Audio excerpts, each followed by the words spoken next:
Heart attack और heart की बीमारी दिनों दिन बढ़ती चली जा रही है। आए दिन हम मीडिया में देखते हैं, खबरें पढ़ते हैं, कभी किसी सेलिब्रिटी की डेथ हो गई, कभी किसी को सीवियर हार्ट अटैक आ गया। क्यों होता है ऐसा? क्यों इतनी कम एज में भी लोगों को हार्ट अटैक से सडन डेथ हो जाती है? हंसता खेलता आदमी अचानक मौत के काल में समा जाता है। क्या रीज़न है इसके? कभी लोगों के दिमाग में भी आता है, दहशत तो फैलती है, पर लोगों के दिमाग में भी आता है कि ऐसी क्या चीज़ हो जाती है इन्हें जो हम ना करें तो ऐसा ना हो। क्या इसे रोका जा सकता है? और ये क्यों बढ़ती जा रही दिनों पे दिन? जितने लोगों को अभी आपने पिछले दिनों मीडिया में पढ़ा या देखा टीवी पर, हार्ट अटैक हुआ, जैसे ऑस्ट्रेलिया के बॉलर शेन वॉर्न की डेथ हुई अभी हार्ट अटैक से। इसके पहले हमारे देश के ही 2-3 ऐसे क्रिकेटर्स को हार्ट अटैक हुआ जो कि स्पोर्ट्समैन थे, पूरी ज़िंदगी जिन्होंने खेल में गुजारी, सौरव गांगुली और कपिल देव। क्यों इन लोगों को हो रहा है? आपके अगर बोला जाता है कि आप मेहनत करिए, एक्सर्शन करिए, स्पोर्ट्स खेलिए, एक्टिव रहिए, अपनी डाइट का सही पालन कीजिए, तो हार्ट अटैक नहीं होना चाहिए। ये कुछ फैक्टर्स हैं रिस्पॉन्सिबल हार्ट अटैक के लिए जो मैं आज आपको बताता हूँ। ये बहुत पहले से बनना शुरू हो जाता है। हार्ट अटैक होने की तैयारी सडन दिखती है, पर उसके अंदर पीछे की तैयारी बहुत समय से होती है। आपकी लापरवाही जब बहुत लंबी हो जाती है तब जाके हार्ट अटैक होता है। हार्ट अटैक के लिए कुछ रिस्क फैक्टर्स इन्वॉल्व होते हैं जो मीडिया के थ्रू और वैसे भी बहुत सारे लोगों को पता हो। इसमें कुछ फैक्टर्स तो बदले जा सकते हैं, कुछ फैक्टर्स नहीं बदले जा सकते। इनको बोलते हैं मॉडिफाइबल फैक्टर्स और नॉन मॉडिफाइबल रिस्क फैक्टर्स। तो मॉडिफाइबल फैक्टर्स जो होते हैं, जैसे आपकी एक्टिविटी, आपका मोटापा, वज़न आपकी स्मोकिंग की आदत, टोबैको च्यूइंग की आदत, ज़्यादा स्ट्रेस लेने की आदत, ये सारी चीज़ें बदली जा सकती हैं। एक्सरसाइज ना करना, ये भी बदला जा सकता है, आप एक्सरसाइज करने लगेंगे। तो ये जो 5-6 चीज़ें मैंने आपको गिनाई, और आपकी डाइट सबसे बड़ी चीज़ होती है। आप कैसा खाना खाते हैं? आप हेल्दी फूड खाते हैं तो आपको हार्ट अटैक के चांसेस कम होंगे। अगर आप अनहेल्दी फूड खाते हैं तो आपको हार्ट अटैक के चांसेस बढ़ जाएंगे। क्या होते हैं हेल्दी फूड और अनहेल्दी फूड, इस पे मैंने अलग एक वीडियो बनाया है, उसे देखें। लेकिन ओवरऑल मैं आपको बताता हूँ क्या क्या चीज़ें नहीं करनी है और क्या क्या चीज़ें करनी है। जैसे आपको एक्सरसाइज रोज करनी है। कितनी एक्सरसाइज करनी है?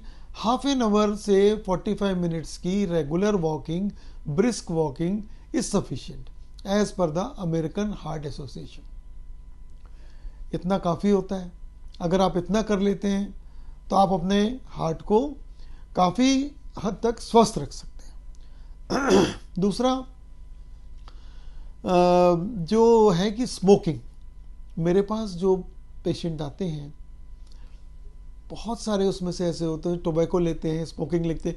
जब उनके ब्लॉकेज में चेक करता हूँ या हार्ट डिजीज़, पहली चीज़ तो उन्हें यंग एज में होता है, और जब उन्हें होता है तो काफ़ी सीवियर टाइप के ब्लॉकेज के साथ होता है।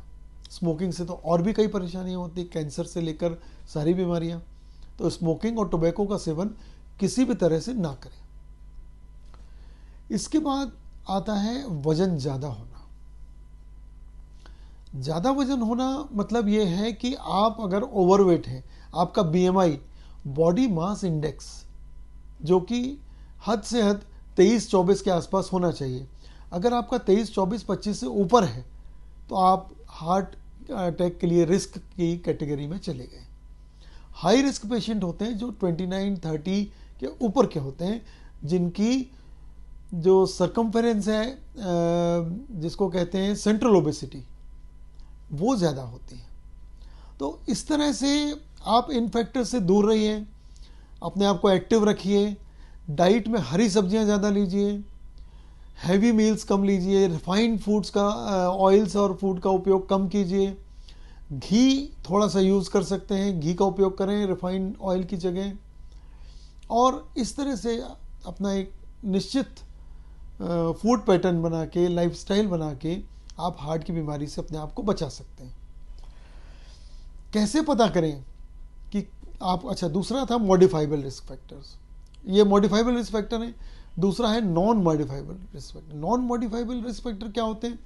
आपकी हेरिडिटी जो है वो आपके पेरेंट्स आप चेंज नहीं कर सकते, करना चाहेंगे भी नहीं। तो पेरेंट्स से जो बीमारियां आपको आती हैं, डायबिटीज़, हाई ब्लड प्रेशर, ये सब नॉन मॉडिफाइबल रिस्क फैक्टर में आता है।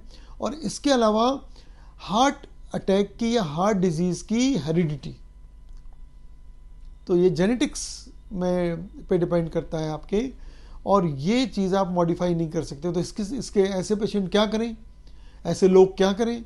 ऐसे लोग ये कर सकते हैं जिनके यहाँ हार्ट डिजीज़ की हिस्ट्री है, family history of heart disease, वो दूसरे रिस्क फैक्टर्स को मॉडिफाई करके उनको दूर कर दें।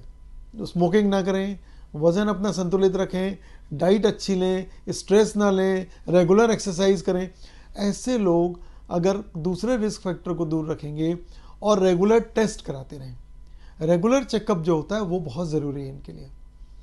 अब रेगुलर कैसे पता करें कि आपको हार्ट अटैक का खतरा है या नहीं? हार्ट अटैक का जो खतरा होता है वो पता करने के लिए कुछ बेसिक टेस्ट बने। इन टेस्ट को बेसिक कार्डियक इवैल्यूएशन कहते हैं, जिसमें आता है सबसे पहले ईसीजी। पर ईसीजी सिर्फ जब प्रॉब्लम एस्टेब्लिश हो चुकी होती है एक लेवल के ऊपर, तब बताता है। दूसरे टेस्ट होते हैं echocardiography with colour Doppler and stress test. ये बेसिक टेस्ट है, बेसलाइन टेस्ट है। अगर किसी का कोई इंश्योरेंस होना है या कहीं कोई सिलेक्शन होना है, इवन डिफेंस में सिलेक्शन के लिए, ये टेस्ट को मान्यता प्राप्त है। इससे ही पता चल जाता है कि आपको किसी भी तरह की हार्ट की प्रॉब्लम है या नहीं है, तो कितनी सीवियरिटी की, और नहीं है तो उसका क्लियरेंस मिल जाता है। ये टेस्ट काफ़ी वाइडली अवेलेबल हैं, और आपके शहर में, मीडियम क्लास शहर में या इवन छोटे शहरों में भी अब ये टेस्ट अवेलेबल है। तो इन्हें साल में एक बार करा लेना काफ़ी होता है। स्ट्रेस टेस्ट अगर नेगेटिव आता है, इकोकार्डियोग्राफी में कुछ नहीं है प्रॉब्लम, तो आप ये मान के चलें कि आपको काफ़ी हद तक इस बात की तसल्ली है कि आपको हार्ट की प्रॉब्लम अभी नहीं है और आगे भी नियर फ्यूचर में नहीं होने वाली। ईसीजी अकेले को करा के उसमें कोई चेंजेस नहीं है, अपने आप को हार्ट डिजीज़ फ्री मान लेना कि हमारा हार्ट तो फिट है, अपने आप को धोखे में रखना है, ऐसा कभी ना करें। सिर्फ इकोकार्डियोग्राफी और स्ट्रेस टेस्ट, अगर स्ट्रेस टेस्ट पॉजिटिव आता है उसके ऊपर मैं वीडियो बना चुका हूँ कि आगे कौन सी जांचें कराना चाहिए। एडवांस जांचें होती हैं, एंजियोग्राफी, वेस्कुलोग्राफी, सीटी एंजियो, ये एडवांस जांचें। लोग इन्हें पहले करा लेते हैं और जो बेसिक टेस्ट है वो छोड़ देते हैं। बेसिक टेस्ट आपके हार्ट की पूरी स्क्रीनिंग करते हैं, वो आपके बारे में काफ़ी कुछ बताते हैं। तो आज आपको मैंने ये बताया, आपने ये जाना कि किन चीज़ों से दूर रहना चाहिए, किन चीज़ों का हमें सेवन करना है, किन का नहीं करना है, लाइफस्टाइल अपनी इम्प्रूव करनी है, हेल्दी लाइफस्टाइल रखनी है, और इसके साथ साथ कौन से टेस्ट कराने हैं जिनसे ये डिटेक्ट होगा कि आपको हार्ट की बीमारी तो नहीं है या आगे कोई आप रिस्क पे तो नहीं।